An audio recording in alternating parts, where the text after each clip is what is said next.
Saja langit gelap, kita jadi seronok dan hujan turun berasa seronok karena Allah SWT bagi nikmat kepada kita.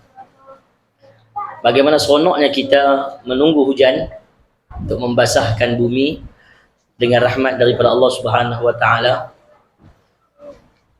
Ada orang yang sedang menunggu diturunkan rezeki oleh Allah SWT untuk boleh makan, boleh minum. Ini keadaan-keadaan yang berlaku di negara-negara bergolak. Kita tidak menafikan di negara kita, di tempat kita, di kampung kita, ada orang yang mungkin tak cukup makan, susah. Tapi tempat kita ni bukan negara konflik. Bukan negara konflik. Maksudnya peluang untuk mendapat bantuan ataupun orang lihat dan orang membantu itu terbuka. Maksudnya ada saluran yang boleh bantu insya-Allah. Tapi dalam negara-negara konflik, khususnya negara-negara yang terlibat dengan peperangan, dia negara konflik ni negara yang sangat sukar. Satu, nak bawa bantuan pun sukar, dan mereka terlampau ramai untuk dibantu. Kalau kita bercakap tentang Yaman, saya cerita tentang Yaman. Sebelum ni banyak cerita pasal Syria. Yaman, ya. Yaman ni negara konflik. Negara yang sangat ramai budak-budak kebuluran, kelaparan. Sehingga kan anak-anak besar 5 tahun, 6 tahun tu macam baby lagi. Macam umur setahun dua.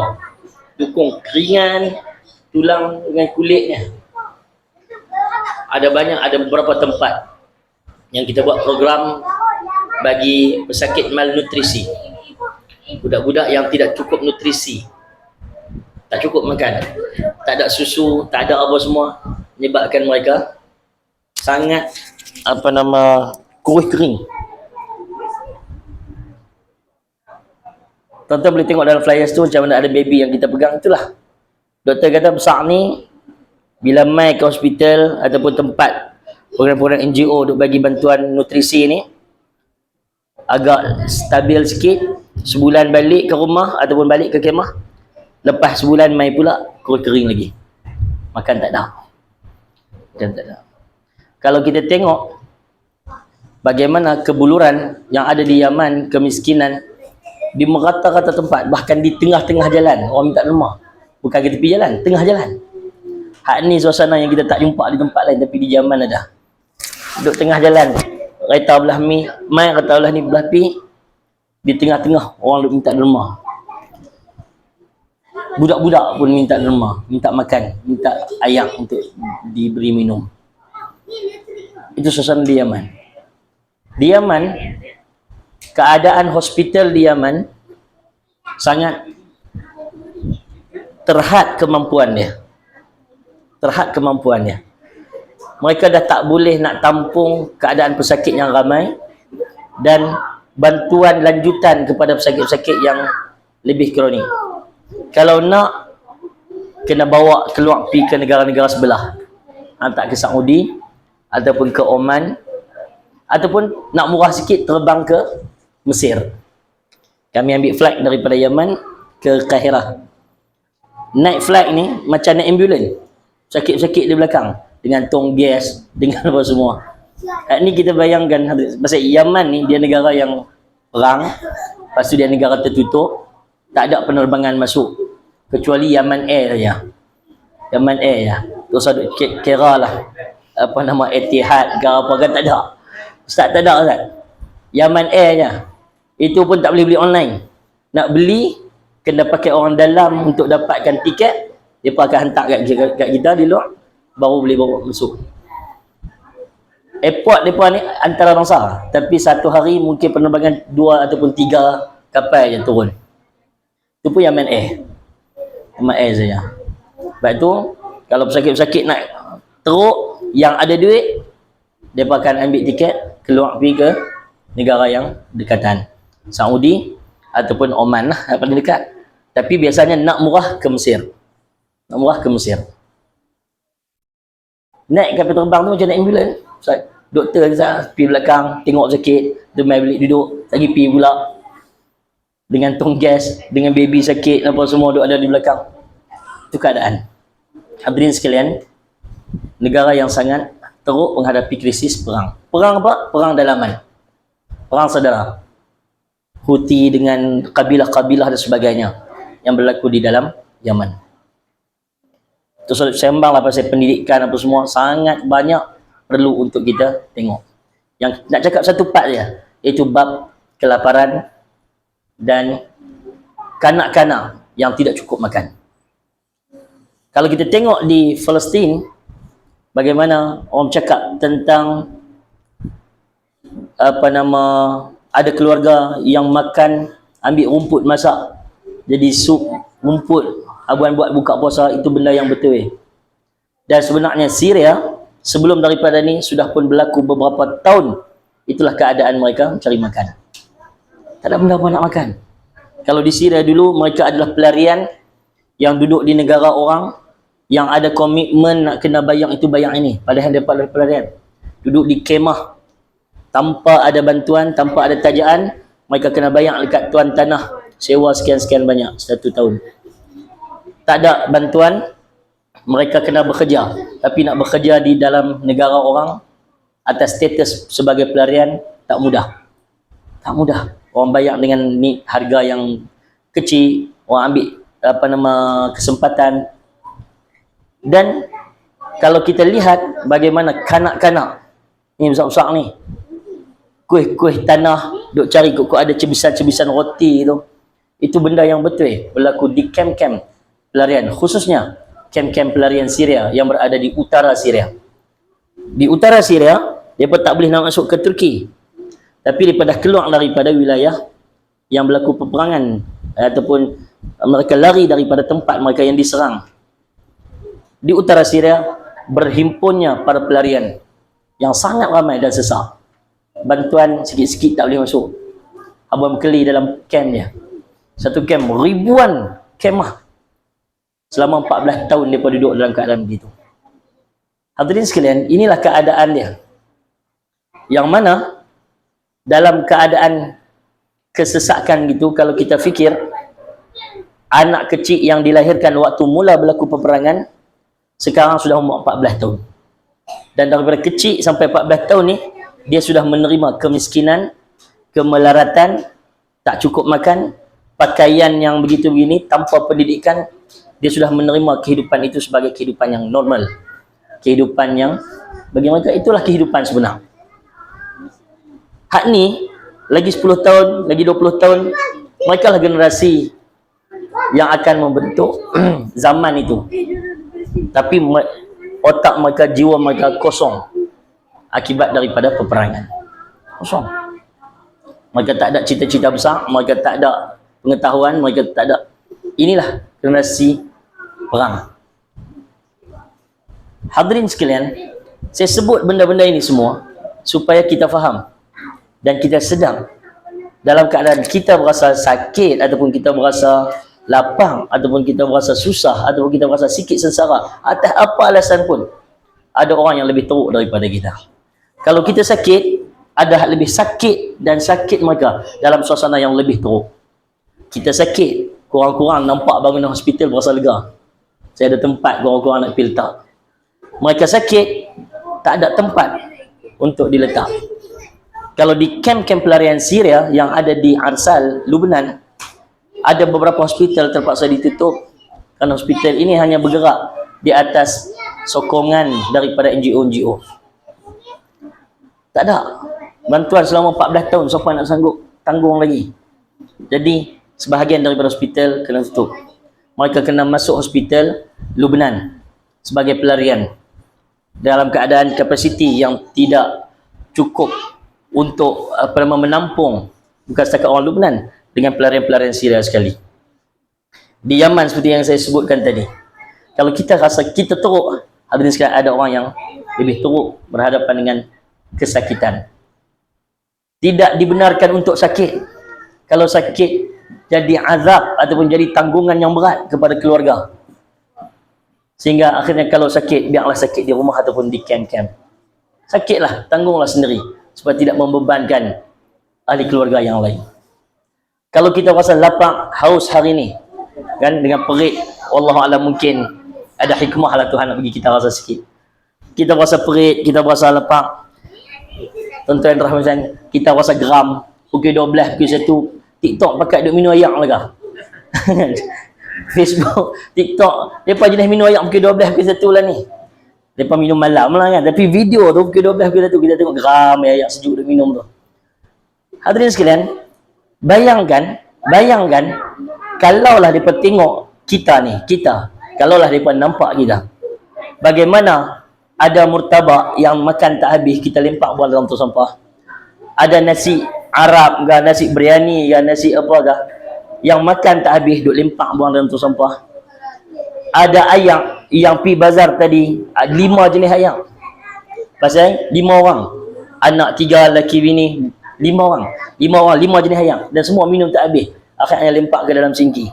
Bayangkan anak-anak yang duk keh-keh roti, pasang rumput tanah, duk cari roti tu, tahu ada saudara Muslim dia yang bulan puasa ni tiap-tiap hari duk buang makanan, lempak dalam tong sampah. Hari-hari lempak buang dalam tong sampah. Kalau kita berasa lapang, kemudian kita boleh berbuka puasa dengan keseronokan, ada sikit rezeki. Bayangkan mereka yang terpaksa berpuasa siang dan malam kerana tak ada sesuatu yang nak dimakan, kerana kelaparan. Sebab itu hadirin yang dirahmati Allah sekalian, kita nak bercakap tentang sakit, sengsara, lapang.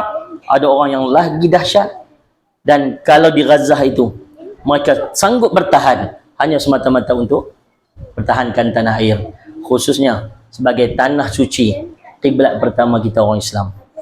Jadi hadirin sekalian, saya nak sebut benda ni sebab apa?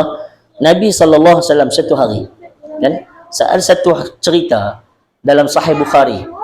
Dalam Sahih Bukhari, Sayyidina Abu Bakar radhiyallahu anhu satu hari, dia keluar daripada rumah dia dalam keadaan dia lapang. Tengah hari ni biasanya orang berehat, qailulah. Orang saleh, dia punya tradisi dia qailulah tengah hari. Qailulah ni tidur sebelum zuhur, kan? Tidur sebelum zuhur itu adalah sunat, kerana dia berkat bagi orang yang nak qiyamul lail. Macam mana sahur berkat bagi orang yang nak puasa, qailulah berkat bagi orang yang nak qiyamul lail. Jadi qiyamul lail bagi orang-orang saleh, mereka jaga tengah hari tidur saat sebelum zuhur. Jadi tapi waktu tu Abu Bakar keluar pasal lapang. Tengok-tengok Umar duk ada di luar lah.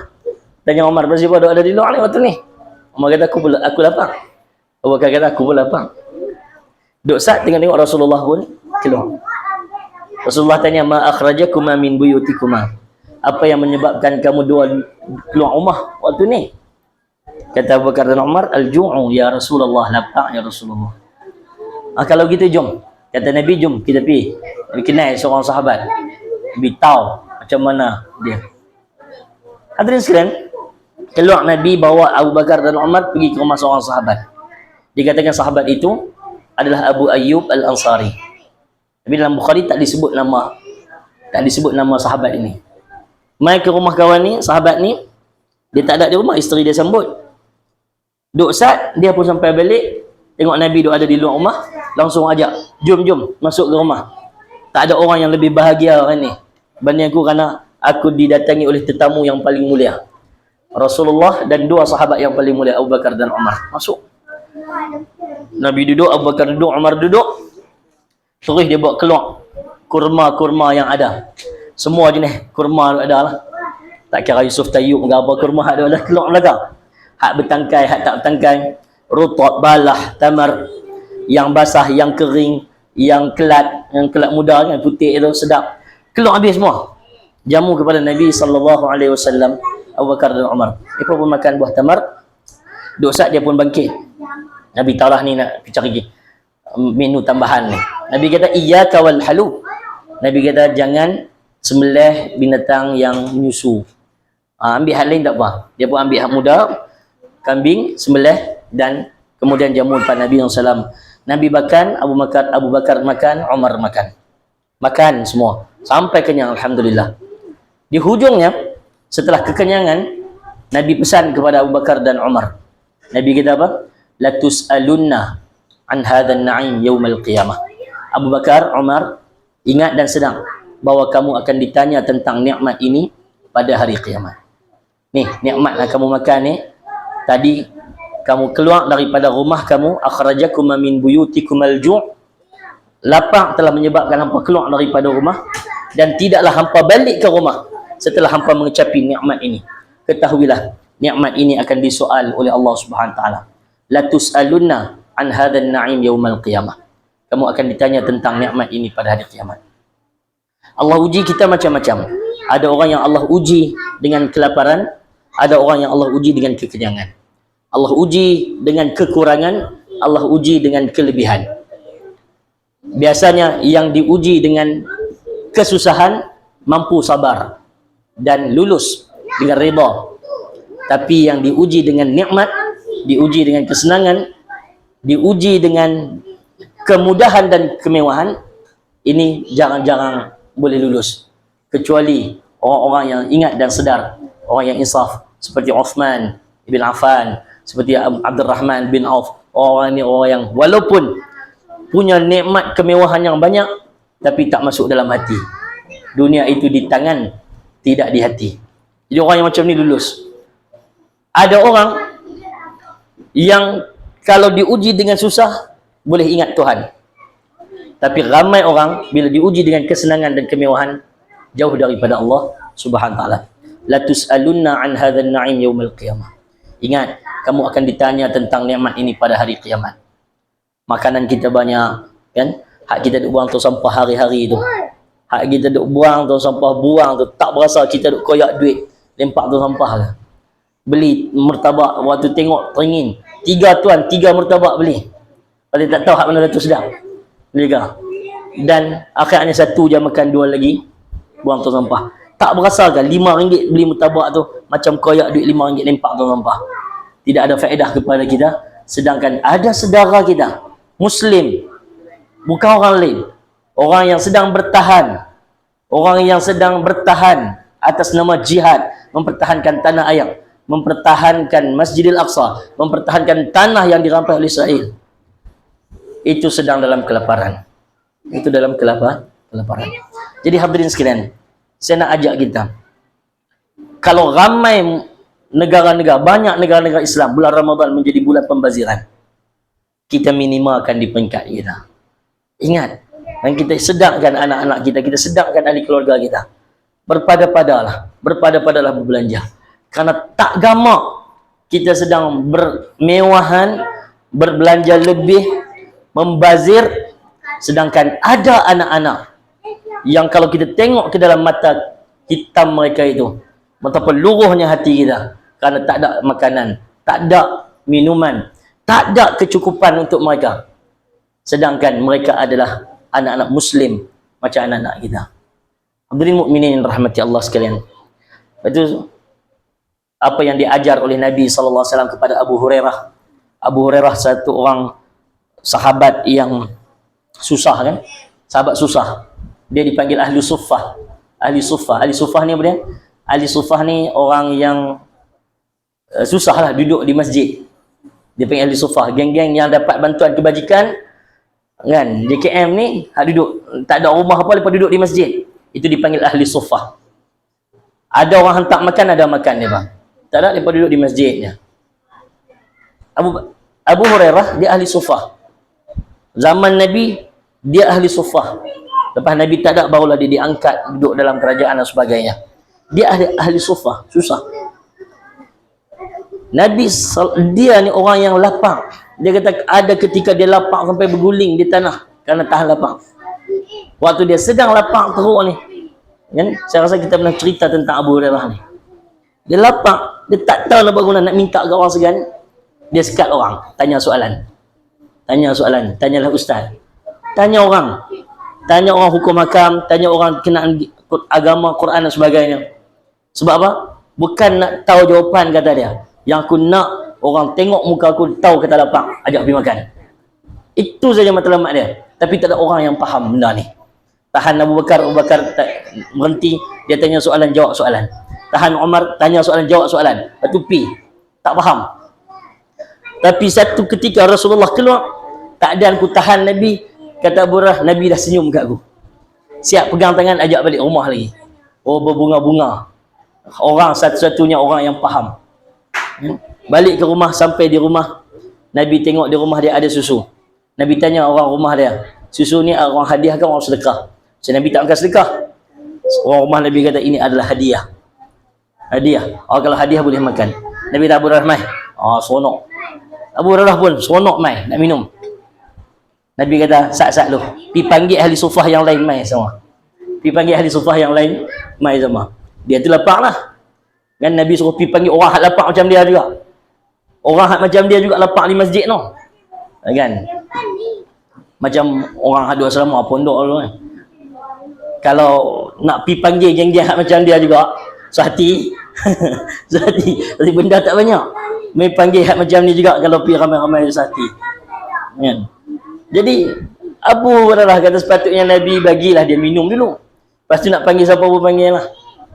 Tapi oleh kerana ini perintah Nabi, dia tak bantah. Cuma dia sebut tak apa hati-hati. Dia pun pergi panggil ahli sufah. Mai, penuh rumah Nabi SAW. Nabi kata kepada Abu Hurairah, mai ambil susu. Sekali lagi Abu Hurairah rasa boleh minum lah. Dia mula dulu. Dah lah Nabi kata, ambil ni, tolong Ustaz hidang seorang-seorang. Jamu seorang-seorang. Jamu seorang-seorang. Jamu seorang-seorang. Seorang minum habis, seorang minum habis, seorang minum habis. Sampai hujungnya, Nabi kata, ya Abu Hurairah, yang tak minum lagi tinggal kamu dan aku saja. Kata Abu Hurairah, betul ya Rasulullah. Yang tinggal kita dua yang tak minum lagi. Daripada tadi kau nak taram. Kan? Abu Hurairah kata, ya benar ya Rasulullah, hanya kamu dan aku saja yang boleh minum. Nabi kata, kamu minumlah wahai Abu Hurairah. Abu Hurairah minum. Habis segelas. Nabi kata tambah lagi. Minum lagi. Abu Hurairah kata tambah lagi. Nabi kata tambah lagi. Abu Hurairah tambah lagi. Minum. Minum, tambah, minum, tambah. Sampai dia kata kat Nabi, sudah habis surrender. Tak boleh dah, penuh lah ya Rasulullah. Nabi kata kalau macam tu, bagi kepada aku. Barulah Nabi minum. Nabi minum gelas yang paling akhir daripada semua sahabat-sahabat ahli sufah. Hadirin sekalian, hadis cerita ini disebut dalam hadis Bukhari. Di sahih lah, cerita yang sahih. Nak cerita bagaimana Nabi ajak Abu Hurairah walaupun dia dalam kelaparan, tolong ingat orang hak lapar dia. Dia susah, Nabi ajak dia supaya ada jiwa yang ithar, boleh ingat dan boleh bantu ataupun kenangkan nasib orang lain sama. Itu semangat Ramadan tuan-tuan. Kan bulan ni dipanggil dengan Syahrul Muwasat. Bulan kita berkongsi rezeki. Bulan kita jadi pemurah. Nabi menjadi lebih pemurah pada bulan Ramadan. Lebih-lebih lagi ketika turunnya Jibril tadarus dengan Nabi SAW. Hadirin sekalian, kita dalam bulan Ramadan kita disuruh bayar zakat fitrah. Zakat ni ada dua. Satu dipanggil zakatul mal, yang kedua dipanggil zakatul badan.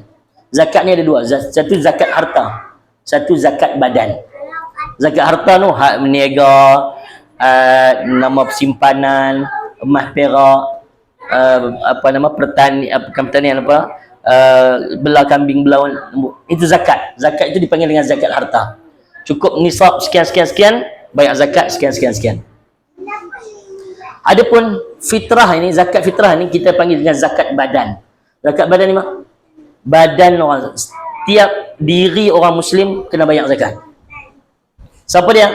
Nisabnya adalah orang yang cukup keperluan dia, lebih daripada cukup keperluan dia pada malam raya dan pagi raya. Jadi malam raya tu makanan dia cukup, tanggungan dia cukup, ada lebihan, maka lebihan itu kena zakat. Lebihan itu kena zakat. Tahu tak? Jadi maksudnya orang yang mungkin dia adalah penerima zakat, dia pun kena bayar zakat. Dia bukan mesti kaya. Dia cukup makan dia, cukup makan tanggungan dia malam raya, kan, cukup, dan ada lebihan. Lebihan itu kena zakat. Lebihan tu cukup untuk bayar zakat kat dia seorang, ada segantang kan, maka zakat bayar kat dia seorang. Kalau ada lebih sikit, boleh tanggung dua, maka dia kena bayar untuk dia dan isteri dia. Kalau ada lebih sikit, dia kena bayar. Anak dia ada hak baligh, ada hak tak baligh. Bayar hak tak baligh dulu. Kemudian dia ada tanggungan mak ayah dia, maka bayar tanggungan kepada mak ayah dia kalau mak ayah dia susah. Kalau ada lebih lagi, tengok pula kepada anak-anak yang dah balik tapi belum boleh berdikari, baru bayar kepada anak tersebut. Maksudnya nak cerita bagaimana tertib itu dibuat, nak habaq kata orang susah dalam bulan Ramadan kerana dia duduk dalam bulan Ramadan, dia juga kena bayar zakat fitrah. Zakat fitrah itu nak ajak kita tentang makna izar. Makna apa? Makna teringat dekat orang juga. Teringat dekat orang juga. Jadi hadirin mukminin yang rahmati Allah sekalian, itu bahaya kalau bagi tazkirah sebelum sembahyang lah. Jadi saya rasa nak berhenti kat situ dululah. Break lah. Kita dah lajak dah tuan-tuan.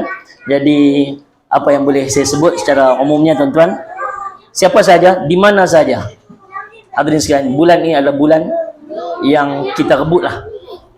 Boleh banyak-banyak, boleh sikit-sikit, bagi share dengan orang di dalam kampung kita, di luar kampung kita, di mana-mana saja, adik-beradik kita, ada ruang untuk kita sikit hulur muasat untuk bagi kebaikan, maka buatlah. InsyaAllah moga-moga Allah jadikan kita sebagai orang yang beruntung dengan kedatangan Ramadan, dan kita tak tahu selepas daripada ni ada peluang tak lagi untuk kita berbakti seperti dalam bulan Ramadan. Tentu kita tak tahu kan, pasti baki hari ini. Kita malam ni malam ke 18 19 malam 19 lah, malam 19 malam 8 malam 19 kan, malam 19 lah, maksudnya Jumaat minggu depan, Jumaat terakhir dalam bulan Ramadan kan, habis lah. Maksudnya raya apa nama puasa tahun ni 29 hari ya, kalau tengok takwim lah. Kita pun seronok lu puasa 29 hari, yang mujak tak 30 kata dia. Mujak tak 30, 29 hari ya. Kita pun berkat seronok lah. Maksudnya tak banyak